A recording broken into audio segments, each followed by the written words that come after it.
متوکل کے دربار میں متوکل عباسی ایک کنیز ہے، ایک خاتون ہے، اللہ اس کے کام اتنے اچھے بھی نہیں ہیں، اس نے وہاں پہ رکھی ہے وہ کنیز۔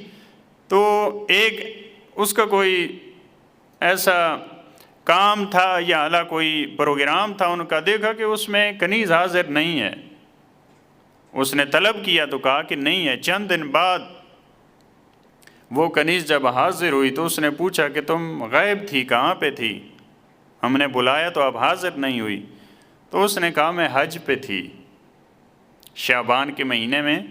کنیز نے کہا میں حج پہ تھی۔ تو اس نے کہا کہ یہ تو حج کا موسم نہیں ہے، حج کے ایام نہیں ہیں، ذکر ذی الحج میں انسان حج پہ جاتے ہیں، یہ حج کے ایام نہیں ہیں۔ تو اس کنیز نے کہا حجج تو قبر الحسین، میں نے قبر حسین کا حج کیا ہے۔ دیکھیں بعض افراد ایسے ہوتے ہیں جن کے اتنے اعمال اچھے نہیں ہوتے، لیکن جب قبر حسین پہ جاتے ہیں تو ان کی زندگی میں تبدیلی آ جاتی ہے، وہاں مولا سے عہد کر کے آتے ہیں۔ اس نے کہا تو نے قبر حسین کا حج کیا ہے؟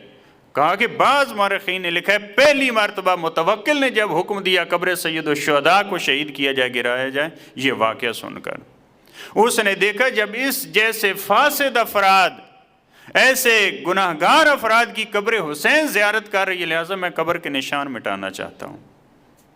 لہٰذا بعض افراد نے کہا 17 مرتبہ قبر امام مظلوم کو شہید کیا گیا، اور بعض عباسی خاندان کے حکمرانوں نے وہ درخت جس کے نیچے زائر بیٹھا کرتے تھے اس کو بھی کاٹ دیا، اس کو بھی کاٹ دیا تاکہ لوگ زیارت کی طرف نہ جائیں، زیارت سید الشہداء پہ نہ جائیں۔